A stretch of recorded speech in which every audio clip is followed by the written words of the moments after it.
I'm Tony Bliss. I'm the curator for the Rare Books and Literary Manuscripts in Bancroft. And this is a panel handpicked by me. These are all special friends. And I'm glad to have the chance to present them to you. I want to start with Kathleen Cleaver. And if you looked at the book table out there, you noticed Target 0. And we've got, it's not to be published for another 2 days, but we got 12 copies. And I think we've sold half of them already. And if you're real nice to Kathleen, she'll sign one for you. They have them in the bookstore. She's already done some signings. And so she's going to tell us a little bit about working in the Cleaver papers at the Bancroft Library. And I have stories to tell about that too, but I'll spare you. I will give Kathleen pride of presence here. Kathleen's an activist scholar, currently teaches at Emory University School of Law and the Yale University's African American Studies Department. 1966, she dropped out of Barnard to join SNCC, and then became communications secretary of the Black Panther Party from 1967 to 71. She co-edited the collection Liberation, Imagination, and the Black Panther Party, published in 2001, and is at work on a forthcoming memoir, Memories of Love and War. She is the editor of the new collection of Eldridge Cleaver's writings, Target 0, A Life in Writing, and recently, well, this says recently, but to be released. This was clarified to me by the publisher, Palgrave Macmillan. Kathleen shared her former husband Eldridge Cleaver's exile from the U.S. in Algeria and France during 1969-1975. She returned to college at Yale in 1981 and graduated summa cum laude with a BA in history. In 1989, she graduated from Yale Law School. After briefly practicing law in New York City, she clerked for the Honorable A. Leon Higginbotham on the U.S. Court of Appeal for the Third Circuit, then began teaching. She's been awarded fellowships for her writing from the Schomburg Center for Research in Black Culture, the Bunting Institute of Harvard College, the W.E.B. Du Bois Institute at Harvard, the Center for Scholars and Writers of the New York Public Library, and the Alphonse Fletcher Senior Fellowship, awarded in honor of the 50th anniversary of the Brown versus Board of Education Supreme Court decision in 2005. She's going to talk to us about what she found at the Bancroft Library. Kathleen?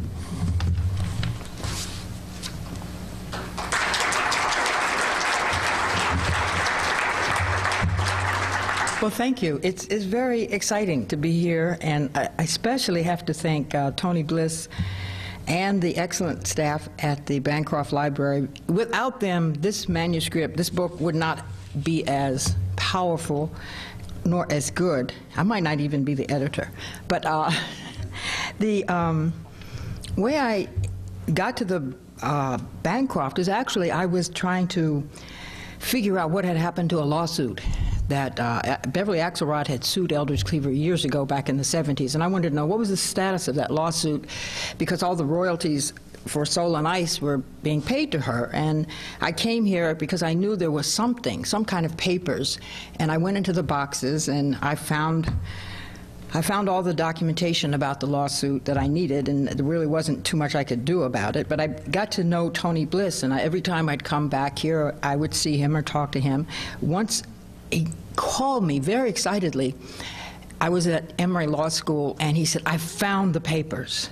They're here." I said, "What do you mean?" Because there's a lot of Eldridge's materials that were in boxes that weren't available. They were lost or stolen or something after he died. And he had a list of about 13 boxes.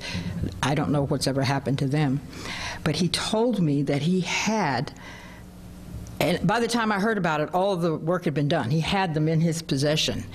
He had manuscripts. He had the original Soul on Ice manuscript, typescript.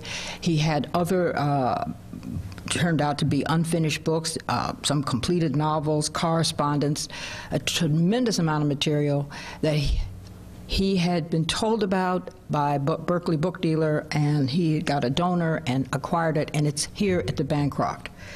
So by this time, I had become what you call a de facto editor of this manuscript, which Eldridge had started before he died. He pulled together some copies of things that he published in the past, and it was trying to market a book called the Eldridge Cleaver Reader.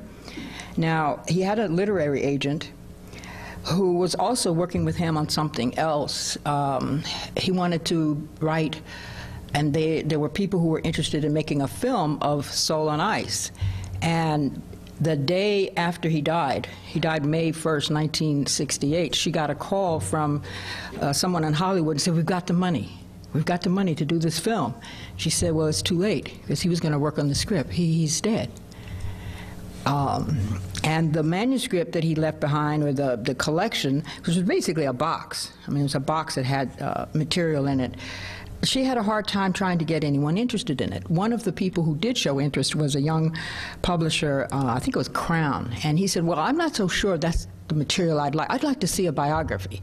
So I said, "Well, Claudia, that's interesting. We don't have a biography, but at least what we could do is take the material we have, put it in the order that it occurred," because at that point the material was kind of in the order it had been written. So I helped rearrange the manuscript, and given this wonderful material that was at the Bancroft, I had been going through things, thinking about how we could use it, editing it.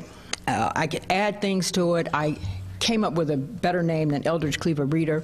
The name Target Zero was in an essay. It was a title of an essay that was among the papers that were left behind in his studio in Pomona.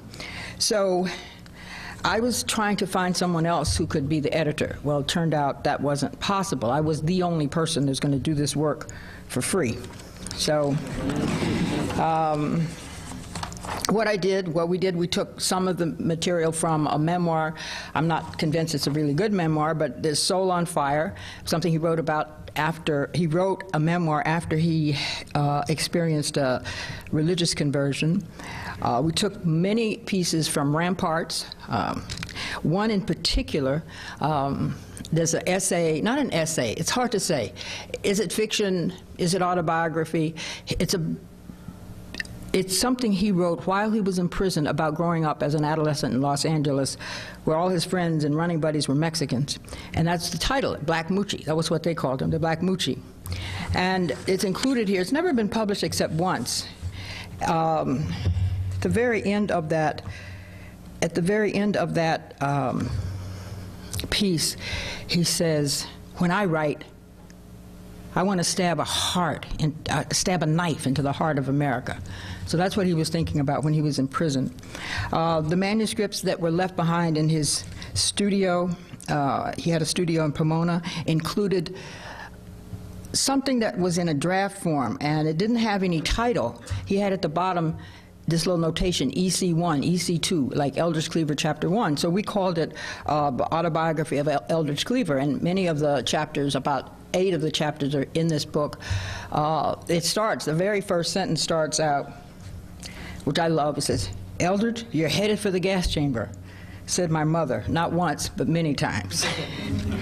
But I think the most powerful work that is included in this book is from a manuscript that Tony Bliss that acquired in that trove of writings. It's an unfinished book that he had titled Uptight in Babylon. Let's see, do I have something? And it's very much connected to that time and period here. Oh yeah, I'll just give you a little snippet. This is specifically chosen for people in Berkeley. In California, the students had grown out of the free speech movement on the UC Berkeley campus, the spirit of which spread throughout the state and then later throughout the country, had gone on after leaving the campus to organize the Peace and Freedom Party. Since 1968 was an election year that included a presidential contest, the Peace and Freedom Party was moving to qualify for the ballot in order to field candidates on all levels, including a presidential candidate. What they needed in order to obtain the number of signatures to get them officially on the ballot were some signatures out of the black community. The Peace and Freedom Party was rooted on campus, going deep into the ranks of the anti-war activists and those who had actively participated in the civil rights movement campaign of civil disobedience.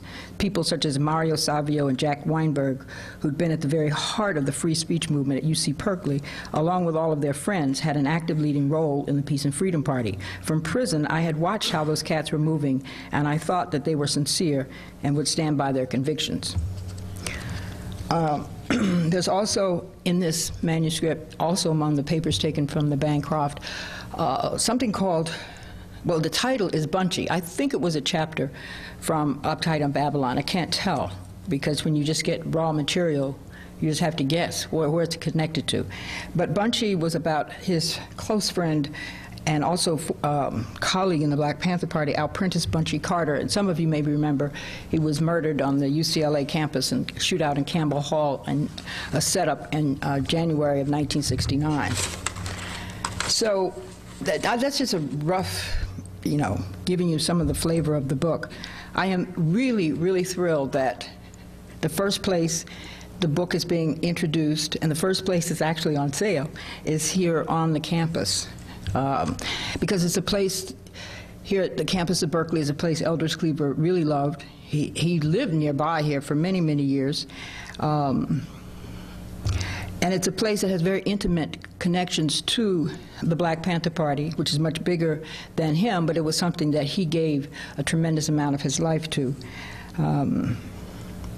He even taught briefly here at the university.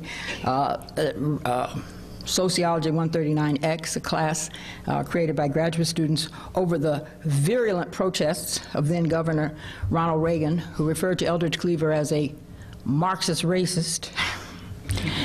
We won't say what Eldridge referred to him as. That led to all types of protests about academic freedom on this campus. What I remember is a cartoon that was in, I think it was in the Examiner, it might have been in the Chronicle. It was a cartoon of then Chancellor Clark Kerr, who had a three-piece suit, and he was jumping up and down. And an Eldridge Cleaver figure, caricature, standing at the blackboard. There's this rangy man with a goatee and dark glasses. And the Clark Kerr figure was saying, "We don't want you to tell it like it is. We want you to tell it like we say it is." But I think it's this campus in particular, and the impact this campus, which is a very important part of the life of the Bay Area and the region, and it sort of gave, I remember when I was growing up, when I was in college, the idea of coming to Berkeley, I mean, that was the most radical thing that you could do, was leave the East Coast and come to Berkeley, because this is where things were happening.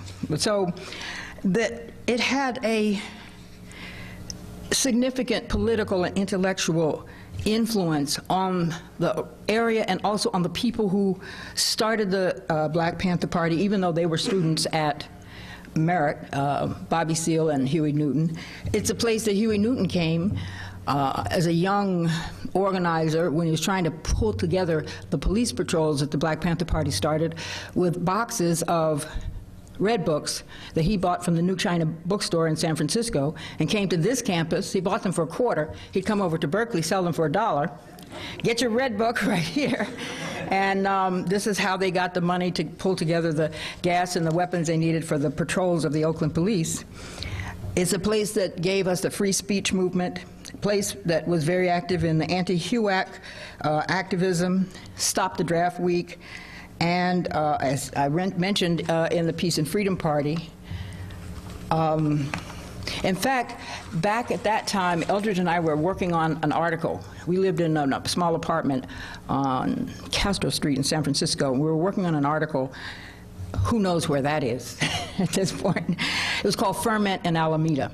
And what we were trying to show was the dynamic interaction between the women's liberation movement, the anti-war movement, the black liberation movement, and how the campaign around Huey Newton's case in the Alameda County courts was benefiting and influencing that. So I want to thank everyone who has anything to do with making the Bancroft such an extraordinary place for all the help that has led to the publication of Target Zero. Target Zero, A Life in Writing, which I invite you to read. I think it will expand, even at Berkeley, expand what you think you know about the most controversial period in United States history since the Civil War.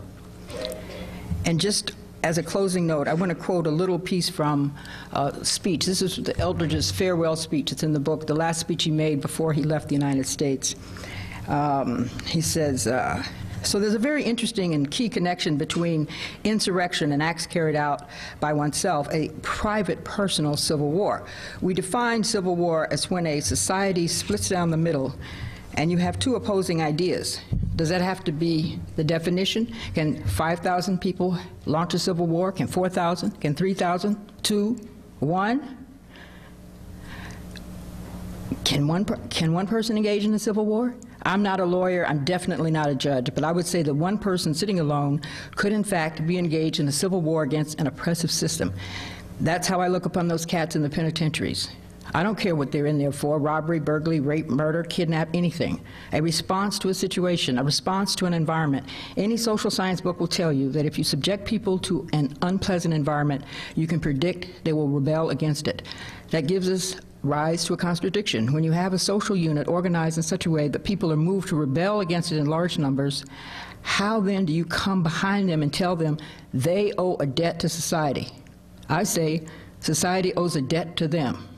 And society doesn't look like it wants to pay. Thank you.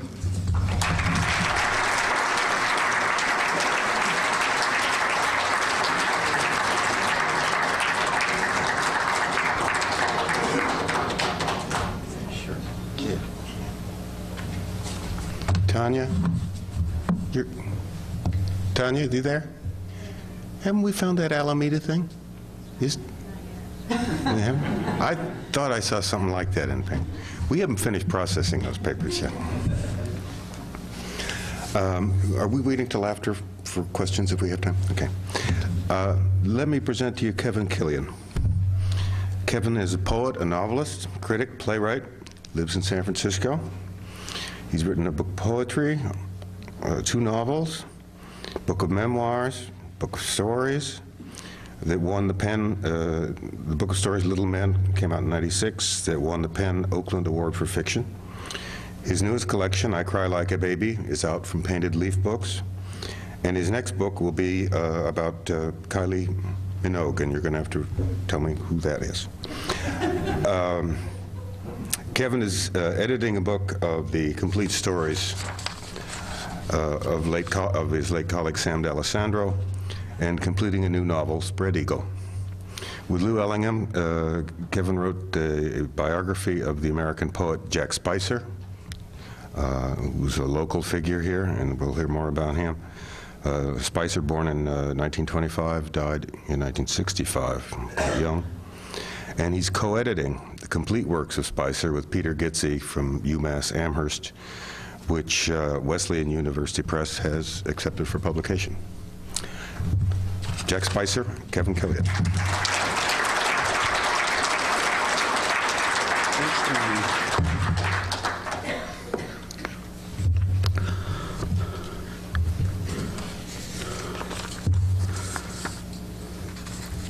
I'll leave out the first part of my paper because it's all about Spicer's life and work, and you'll hear the rest of that.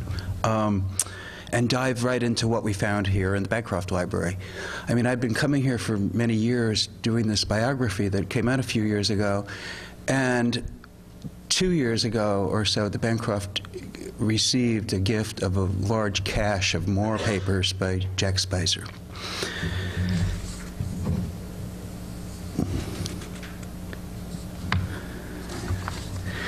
And I wanted to get across the excitement of the scholar who just opens these boxes not knowing really what he's going to see. So we'll see if it happens.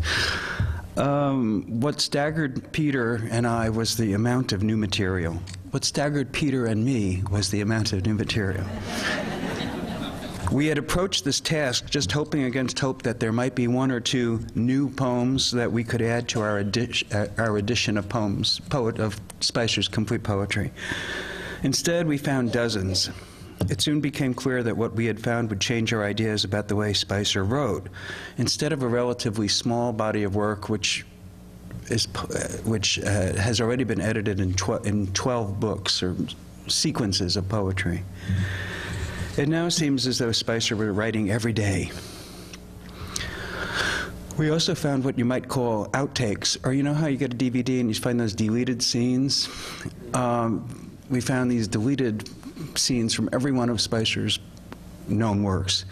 We had thought that he wrote 30 poems for his sequence, Homage to Creeley. No, he probably wrote 35 and excised some of them out of the book.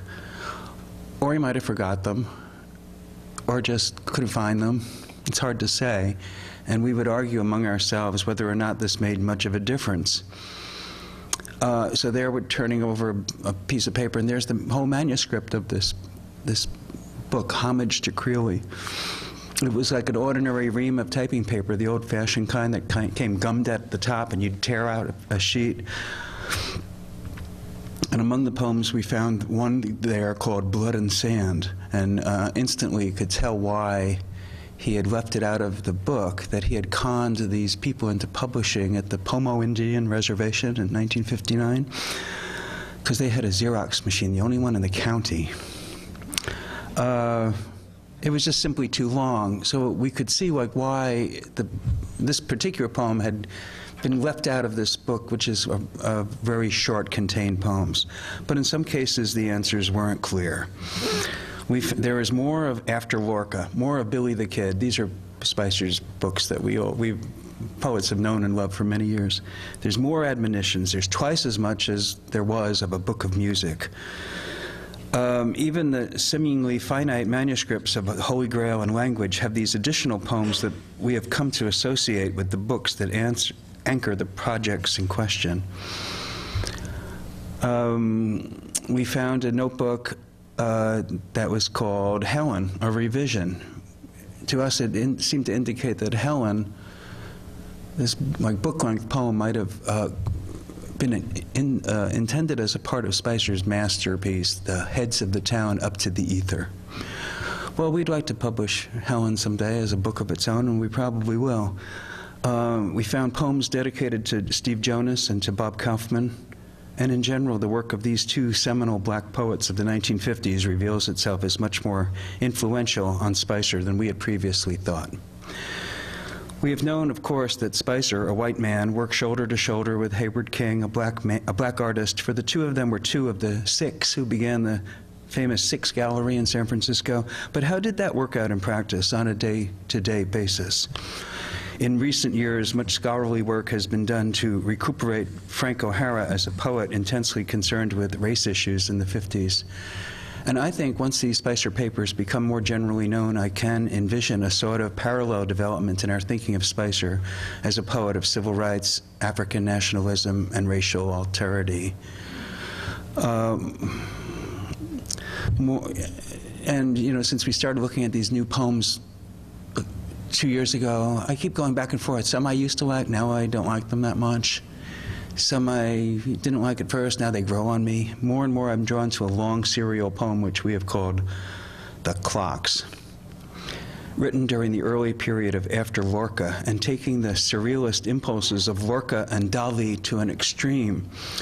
The Clocks is a strange, languid, modernist affair, like nothing we had previously had heard from Spicer. You know those paintings by Salvador Dali of those clock faces that were melting on the rocks? Even in 1956, I imagine these clock faces must have been a cliché of modernism.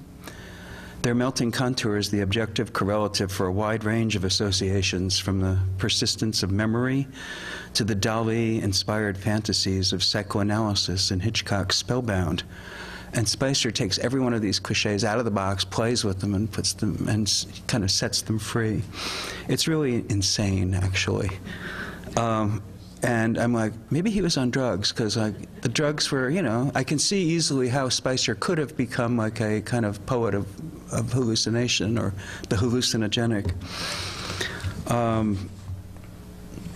Another project that we uncovered was, we had previously known that Spicer was writing a kind of fake novel when he lived in Boston called The Journal of Oliver Charming, and a few pages of it have been published. Well, going through these boxes, it became clear there were like notebook after notebook of the Journal of Oliver Charming, which is like this insane combination of The Picture of Dorian Gray, The Young and Evil by Parker Tyler and Charles Henry Ford, and Breton's Nadja. Okay, well, put them in a shaker and drink it up. It anticipates the craziest of Raymond Queneau's novels. Thomas Wentworth Higginson, you know that name? He was the poet who befriended Emily Dickinson. Is the hero of this book, appears as an angel, and introduces Oliver Charming to a wide variety of nuts, including Orpheus, Lizzie Borden, André Gide. Well, in any case, we were very glad to be getting so much work.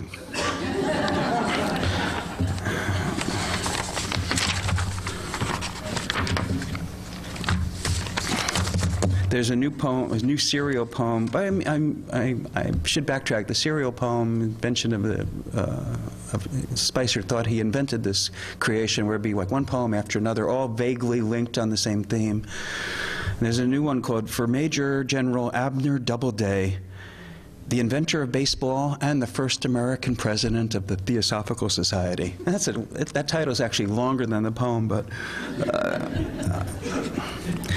what was great is that what we had known for many years from a list that Spicer had included in a letter to Donald Allen way back when, he gave Don a list of, here are my favorite poems he wrote, and he listed like 90 poems, some of which, you know, we were like, oh my God, there's a title, I don't know what haven't seen the poem. In these boxes are every one of the missing poems. I was like, it was fantastic. I suppose it's kind of crazy that I'm not an academic, I work as a secretary downtown in San Francisco. I have no training as an archivist. Why? It's crazy that I'm going through these papers, and in fact appearing on this panel. From all over the country, other Spicer fans have been asking me, well, what made you the luckiest son of a gun in the Valley? The truth is, when Rob and Blazer and Holt Spicer made this bequest to the Bancroft, I think that they made some kind of provision that would allow me and Peter Gizzi to have kind of this access to these papers before their cataloging. You all had to let me in, didn't you? But certainly what I didn't expect was that we worked out such an amenable arrangement all the way around. I mean, I would have paid the Bancroft $10 an hour to come in and look at this material, but they wound up paying me that amount. And it was $10 an hour to do the one thing in the world I find better than sex. It's an unconventional, even a bohemian arrangement, I guess, and one I wouldn't expect to be, wouldn't be countenanced at the Widener or the Beinecke libraries back east. But I propose that you keep doing this for your other collections too. Like, look at those La Mantilla papers. Get somebody in here who knows all about La Mantilla, give them like $10 an hour, and it'll be done in no time. Okay, that's my political speech. No, I've got more. This part won't interest anybody but the librarians. But all the time I've been here, I've been wondering about the so-called sanctity of the collections. Case in point, there I'd been working in the Bancroft for many years, and I'd already published an edition of this one piece that he collaborated with Robert Duncan and Robin Blazer.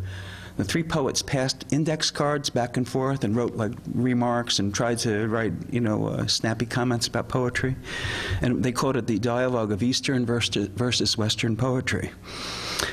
And when Peter and I were sifting along with these new papers, oh my God, there's an index card fell on the floor. And I go, oh, that index card belongs to that other, you know, that other box of papers that's in another collection here at the Bancroft. So I knew right away this was part of the so-called cards project. Let's just go over to that cards file and put this card in its rightful place, I announced to Tanya Hollis of the Bancroft Library. Aghast, she protested, no, it does not belong there. She was speaking as an archivist, indeed an artist. I as an editor, no, a poet. I'm like, put it in its rightful place. I even used the ultimate line of the amateur, oh no. Okay, all right, I'm almost done here.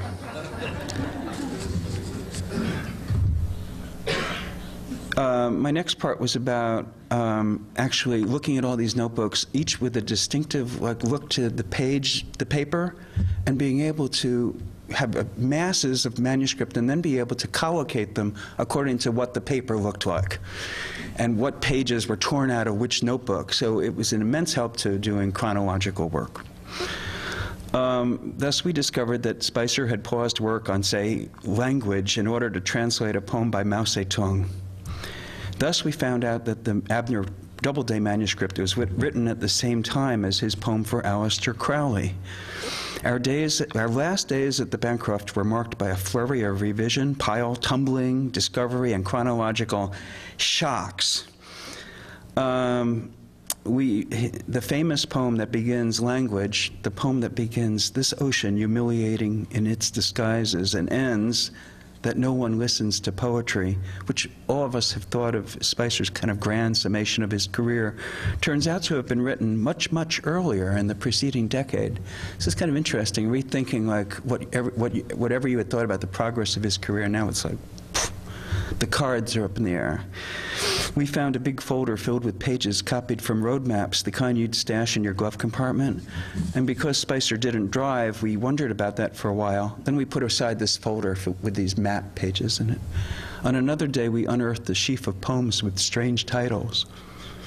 The titles all had three digits, like 257. Kind of peculiar. Cold, inhuman. All these speculations were running through my head. And the poems themselves were these beautiful late poems about California geography. And I don't know how it happens, but one of us had this amazing like eureka moment and put together these two folders, and then we discovered that Spicer had written these poems in direct response to the different map pages. So that was page 257. It was like a map of Stockton or something. Then there'd be this poem, 257 over here, so we were able to link them together, and happily the Bancroft has published like a beautiful little book of these with the poems on one side and the replicas of the maps on the other. Well, it wasn't that Spicer, had never written ekphrastically before. He had written, for example, a poem called The Card Players in a book of music. That man knew his Cézanne well. Somehow, all of a sudden, our picture of the poet who drank himself into a state of pure Orphic inspiration and woke himself up at 3 a.m. to write the perfect poem seemed suddenly obsolete in the face of these maps, which was clear. He was looking at the map with one hand and writing the poem with the other. So I'm going to close now, but thank you for listening.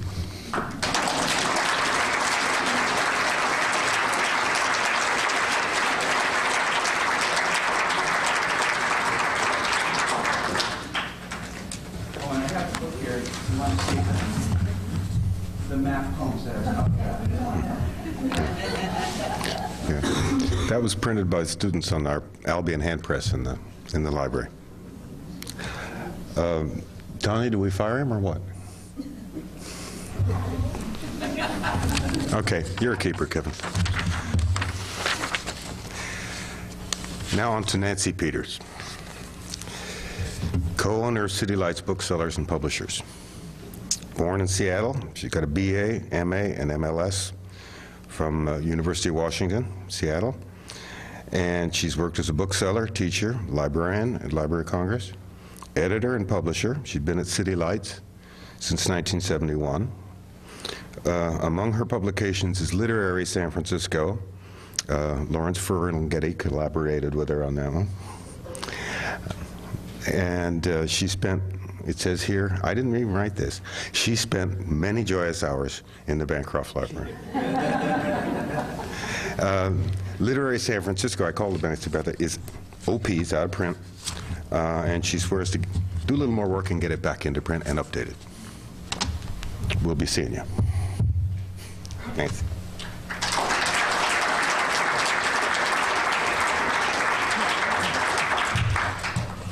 Thanks, Tony. It's really a pleasure for me to be part of this historic celebration of the Bancroft, one of the great research libraries in the world, and one that I was very fortunate to have spent some joyous hours in, as Tony quoted me as saying. The City Lights archives are at the Bancroft, and over the many years I've been at City Lights, I've helped to prepare all of the materials that we keep putting into it year after year, and it's growing, and I think will be an important resource for the future. And very recently, the Bancroft acquired the papers of my late husband, Philip Lamantia, who died last year. And Kevin mentioned Philip's papers, and I'm happy to say that there's at least one scholar I know out in the audience here who's eager to get into the Bancroft with that same sort of agreement that you had made, Kevin, to start working on those papers. Now, my first encounter with the Bancroft was in the late 70s. Lawrence Ferlinghetti and I were looking through boxes of photos that City Lights had collected over the years, and we thought they might be the basis for a book. We thought we'd do some extended captions for the writers in our files, and most of them were people we had published or Beat Generation authors. But as time passed, the idea evolved, and we thought we would expand it a little bit and include the whole story of the literary world of San Francisco from the beginning to the present time. So I thought that Lawrence wanted to do the part on the Beat Generation and his contemporaries, and I'd pick up all the other authors. Well, when I started out, my goal was to decide on what were the principal writers, find some photographs, and do some biographical sketches. But I was really only familiar with the most well-known authors: Stevenson, Twain and Hart, Jack London, Frank Norris, Ambrose Bierce. And then in the early 20th century, Gertrude Stein, Toklas, Hammett, Saroyan. And for the more recent writing, there were all these new multicultural voices coming up. Well, since this was primarily a picture book, I thought, well, I could get this done in maybe a week or two. Well, then I found myself in the Bancroft and was just completely blown away by the amazing collections there. I found that for each of the authors I was looking for, there were journals, diaries, correspondence, and in all of these led me down other paths that added new insights. The breadth of the library's collections makes it possible for scholars to discover cross-disciplinary relationships, the way in which a writer's personal experience is embedded in a specific time and place, a culture, and a history. I was soon reminded how there is just nothing that compared to original source material. You feel as though you are really in the presence of a living mind, a living heart. The person who's written this material is just so present. The evidence of the hand on the very sheets of paper that the person has touched. Here you'd find thoughtful notes, quirky opinions, strange ideas, little book reviews. Every box you uncovered or every folder you opened was some new wonderful surprise. And another wonderful thing I think about it is that there was no mediating critic or reviewer to intervene between you and what you were actually looking at. Here were these wrinkled carbon copies of typescripts and handwritten pages, real treasures. The complexities of the California literary scene proved to be even more fascinating than I'd anticipated. Here were historical collections that I couldn't really refrain from looking at too, because each writer existed in one of these special periods. There were Spanish explorers, and I found fragments of Ohlone Indian poems, mission diaries, gold rush journals, and the record of 19th century publication of poetry, short stories, essays, and op-ed pieces was substantial. Not just by those authors on my list, but by many others who just were no longer remembered. And that was an exciting thing, to be looking at work by people that no one had even heard of before. These are very early days of the multicultural movement, when almost every author on my list was a white male. But in the archives, I was finding that the past contained a multitude of women writers and writers of color, gays and lesbians. There was a Cherokee, John Rollin Ridge, who wrote the first Native American novel. Japanese immigrant poet Yoni Noguchi, who was the father of the noted sculptor. Black poet James Bell, who recited an amazing Civil War work, The Day in the War, to great public acclaim in San Francisco in January 1864. The exploitation of 19th century Chinese labor was widely recognized, but not so much the arts of Chinese immigrants. The Bancroft's impressive collection, Chinese in California, offers a rich humanist framework for that immigrant experience in poetry, diaries, letters, drawings, paintings, pamphlets, broadsides, sheet music. The more exploring that I did, the more I began to perceive a hidden culture, a mosaic of forgotten literary and social milieus. Here were passionate and eloquent writers who were addressing class conflict, racism, sexism. I began to regret that I wasn't going to be able to spend the rest of my life in the Bancroft. And in fact, now I'm about to retire from City Lights, and I think I'm coming right back and finish up this work. What struck me most was how social and cultural movements of the mid-19th century seemed to be uncannily parallel with what was going on in our very activist mid-20th century. Political radicals, well, here was anarchist Emma Goldman living and writing in the Mission, and Henry George, the prophet of San Francisco, demanding the equality of political rights in the Golden Age. Revolutionary Marxist Burnett Haskell aimed to found the purest and most radical democracy in the midst of this oppressive and venal society. Black power.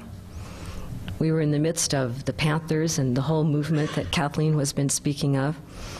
But in the mid-1850s, there were many African Americans writing wonderful polemics against slavery, against racism. For instance, in the Mirror of the Times, San Francisco's first African American newspaper, founded in 1855. There were persuasive essays and poems, too, by black men and women calling for a future of social justice. And of course, there were plenty of bohemians, all the way from the beginnings of the city up into the present day. And hippies, too. The 19th century Bay Area had plenty of drug users, opium smokers, back to the land and sexual liberation movements, not to mention utopian experiments like Icaria Speranza. There was a poet and sex mystic called Thomas Lake Harris who founded a new harmonic civilization near Santa Rosa, which failed as a utopia, but had a second life as the Fountain Grove Vineyards. And what about feminists? Well, there was social reformer Charlotte Perkins Gilman, bisexual poet who wrote serious books on women and economics, the domination of religions by men, and a wonderful utopian novel called Herland. And it would be very hard to find in the 20th century a more fiery feminist than Victoria Woodhull, the first American publisher of the Communist Manifesto, a brilliant orator and candidate for President of the United States, with Frederick Douglass as her running mate. In 1874, she gave the equivalent of today's poetry readings to a full house in San Francisco's Platt Hall for 150 consecutive nights, speaking on women's liberation, the right to abortion, free love, universal human rights, and the need for immediate and total revolution. There was always a full house. In the Bancroft lie so many words, wise words, beautiful words, sometimes foolish and rash words, all of which might have vanished from memory, but fortunately they survive, protected here by all these wonderful and attentive librarians. And a good thing, too, because I was thinking, you know, who would have thought back in 1950 that only a couple of decades later people would find valuable what women had written, or what blacks or Asians or Native Americans had to say. It would have been almost inconceivable. And now, so many years after Literary San Francisco was published, I can sit at my computer and Google the names of writers that I found in the Bancroft archives and find some poem that's been rescued and now is available online, or a once considered inconsequential writer who is now the subject of a PhD dissertation or a biography. That's one of the virtues of this electronic maze we live in. But of course, there's another side to this whole cultural shift from the printed page to this hyper world of electronic communication.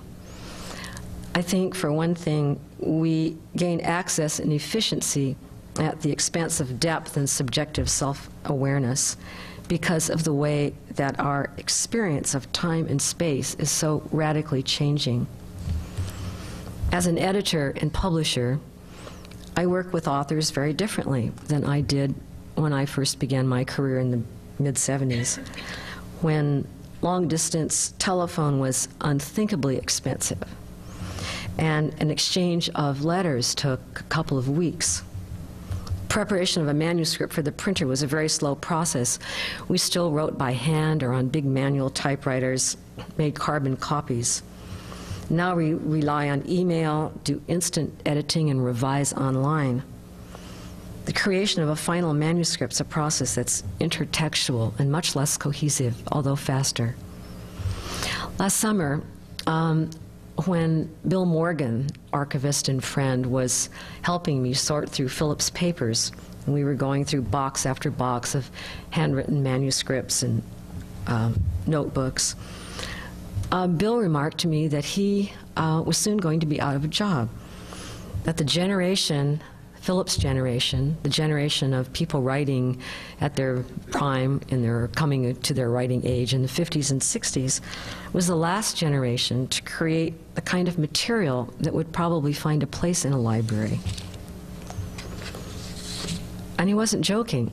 I think that most of us now live in a kind of eternal present, in an expanding, mediated environment at home and at work, as we navigate among email, voicemail, cell phone, text message, Palm Pilot, iPod, TV, TiVo, camcorder, Netflix, Nintendo, web shopping, and the blogosphere.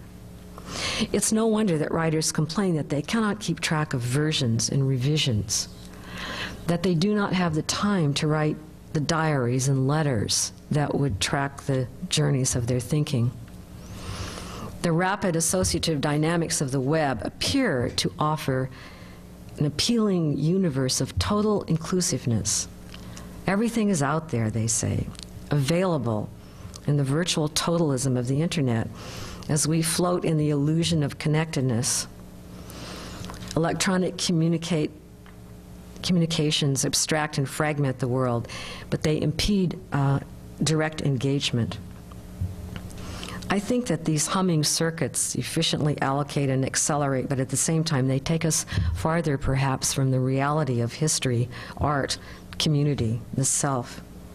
Of course, I couldn't get along without it myself because I find it invaluable for finding concise information quickly, editing, and so on, but it certainly is not a replacement for these invaluable traditional resources. Conversation that used to take place in letters was thoughtful and focused. In some ways, the letters that I've been reading in a recent project by the Beats seem to have more in common with letters written 200 years ago than mail that's being sent back and forth today. You see in older letters, or you can find it at any event, more, what you would call perhaps a kind of existential presence, intenser self-reflection, and more emotional candor. The project I'm working on now is about the literary censorship and the Howl trial. And I've been reading much unpublished correspondence of Ginsberg, Ferlinghetti, Creeley, Eberhardt, Hollander, and others. Here are hundreds of pages of really serious exchanges, and not just about poetry and literary models and criticism, but also about history and music and philosophy. It's just such a difference now from these little snatches of things that we're keeping. I'm struck in beat writing of this running current of refusal to be cut off from immediate engagement and from truth. And in a strange way, this feels really dated. It's so emotional and so innocent, it seems to our cynical postmodern sensibility. Yet there's something really inspiring in reading these letters that are insisting on meaning and purposeful action.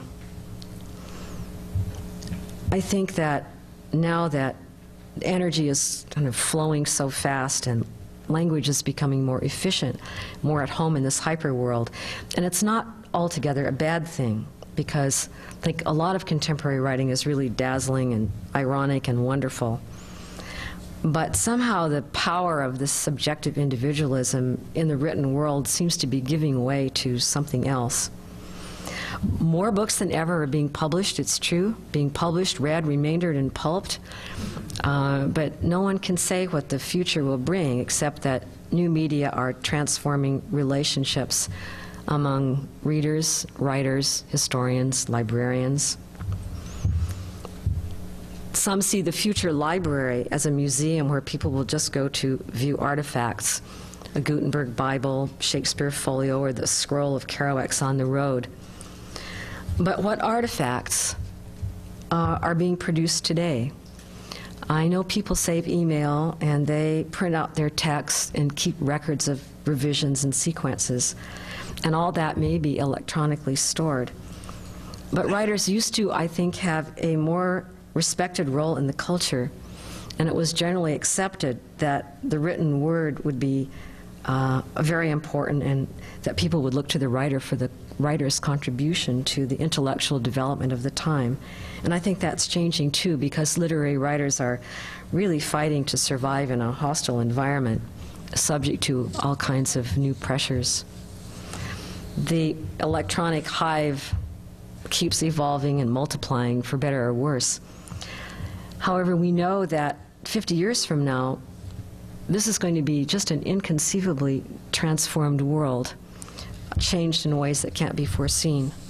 I mean, maybe everything known will be digitally encoded, and the book will be a thing of the past.